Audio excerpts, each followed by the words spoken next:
Centroamérica, vista como usualmente se mira desde fuera, puede visualizarse como una Centroamérica que ha cambiado en función de mayor amplitud democrática, mayor participación ciudadana, pero que aún conserva todavía muchos de los vicios y de los problemas que generaron el conflicto armado en la década de los 60.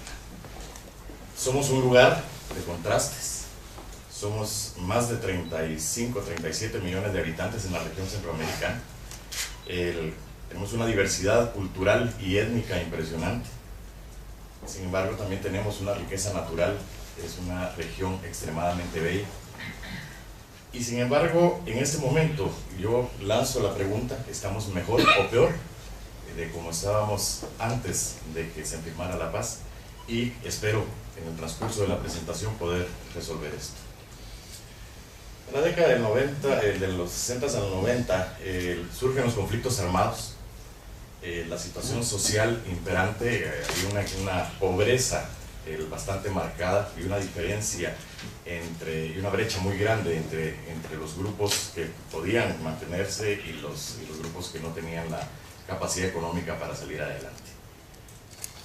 Y empieza al final los conflictos armados que se inician por ese mismo problema, por la pobreza que existía, se empiezan a convertir en conflictos que tenían ya una base ideológica, derecha contra izquierda, el muro de Berlín, la Guerra Fría, Estados Unidos por un lado presionando, Rusia y Cuba por otro lado presionando, y de hecho Cuba tiene una responsabilidad muy grande en la situación de Centroamérica durante el conflicto armado. Patrocinaron los conflictos armados apoyando a las guerrillas, cada uno de los lados realizó en su momento acciones que posteriormente fueron criticadas, sobre todo a las Fuerzas Armadas, y a los grupos guerrilleros nunca se les criticó las matanzas y las masacres que también realizaron en nuestros países.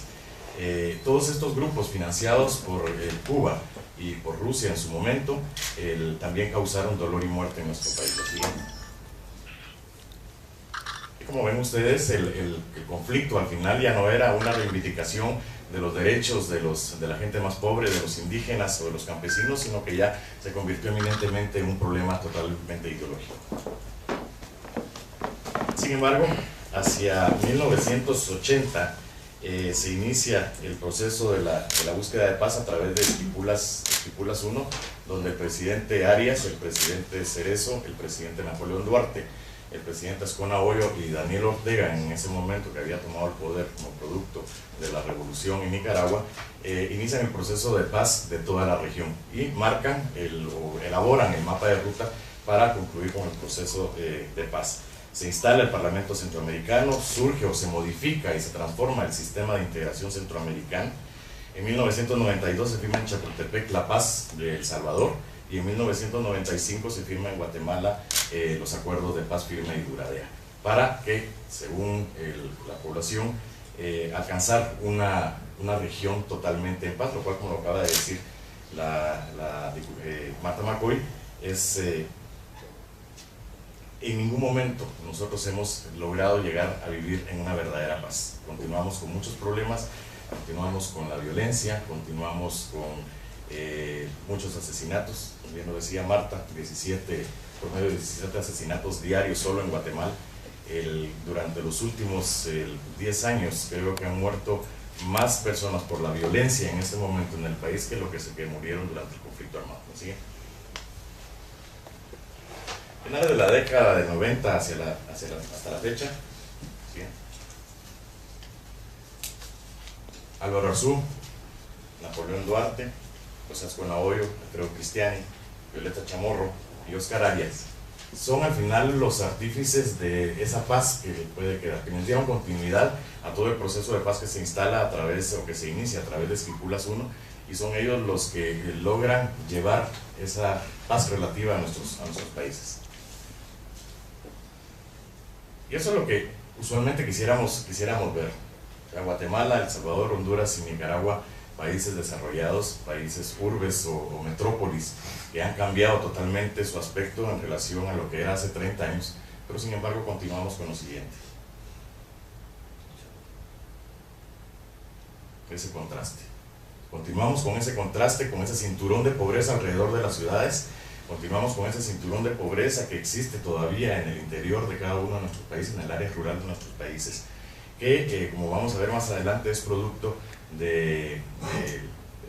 no de las circunstancias, sino de la forma en que el sector político y aún la misma sociedad estaba manejando esto. La siguiente, por favor. Ha habido, eso sí, desarrollo en el tema de telecomunicaciones. Hemos mejorado nuestra red vial, hemos mejorado el intercambio comercial, y el sector privado en la mayoría de nuestros países es pujante. Es un sector privado que quiere colaborar, que ha estado haciendo la parte que le corresponde y de hecho se ha comprometido con ese desarrollo social. Sin embargo, los servicios que el Estado presta todavía no son para la anterior, por favor. Todavía tenemos problemas de salud, problemas de seguridad. Los niños, tanto en salud como en educación, la infraestructura actual no logra o no permite que la mayoría de niños puedan asistir. Todavía tenemos niños recibiendo clases al aire libre, sentados en botes, en ranchos, sin las condiciones básicas para que puedan recibir educación. En el área de salud todavía tenemos unidades o aldeas y municipios que la gente no tiene el acceso inmediato al sistema de salud nacional, y eso ha complicado porque seguimos manteniendo los mismos índices. Se ha mejorado obviamente, nuestras tasas de mortalidad materno-infantil han mejorado, pero no hemos llegado ni siquiera a querer esperar que alcancemos las metas del milenio como están establecidas en el área social. ¿Sí? Hacia agosto del 2008 estos eran los datos macroeconómicos más importantes. El ritmo de la actividad económica continúa desacelerándose en Centroamérica.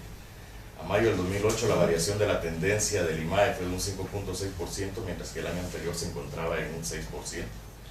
Los países que muestran el menor dinamismo son Nicaragua y El Salvador, y el que tiene mayor dinamismo son Honduras y Costa Rica. La inflación regional está registrando sus índices más altos en los últimos años, a un 13%, sin embargo, 13.8%. Sin embargo, en este momento muchos de nuestros países entraron en deflación. El desbalance comercial habría aumentado a finales de mayo de casi un 40%, mayo del 2008, respecto al valor registrado por el mismo periodo del año previo. Las exportaciones continúan creciendo, pero a un ritmo prácticamente inferior que la de las importaciones, lo que fue provocado por el alza de medida de los precios del petróleo. Las remesas, por su lado, han desacelerado su crecimiento a bajar un dígito, y se habían estado manteniendo con 2 dígitos.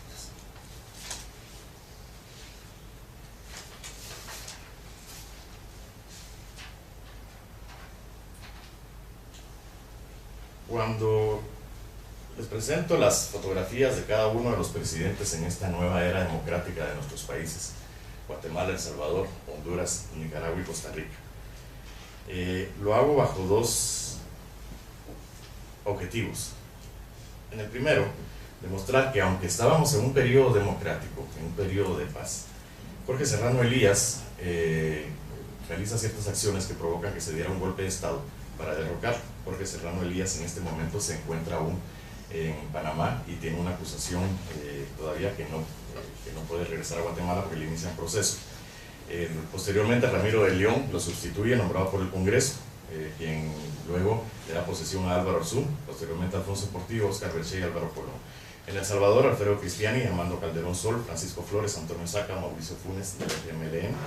En Honduras, Rafael Leonardo Callejas, Carlos Reina, Carlos Flores, Ricardo Maduro, Manuel Zelaya, quien es derrocado, y Roberto Micheletti, quien en este momento preside el país. Nicaragua, Violeta Barrios, Arnoldo Alemán, Ricardo Bolaños y Daniel Ortega. Y en Costa Rica, Rafael Ángel Calderón, José Figueres, Miguel Ángel Rodríguez, Isabel Pacheco y Oscar Arias. Todos ellos llegaron a la presidencia bajo eventos transparentes, en la mayoría de casos, eventos que fueron garantizados como transparentes por la comunidad internacional, por los observadores internacionales. Y sin embargo, a pesar del esfuerzo de algunos de ellos por tratar de cambiar las condiciones, nuestras condiciones en la región siguen casi igual que lo que estaban en los años 80 y 90. La siguiente, por favor. La cooperación internacional, solo entre la década del 1990 al 2000, Nicaragua había recibido 6.000 millones de dólares, Guatemala 3.500 millones de dólares y El Salvador 1.500 millones de dólares. Casi 10.000 millones de dólares en ayuda social para nuestros países, esos 3 países nada más. ¿Y cuál es el resultado al final de cuentas con eso?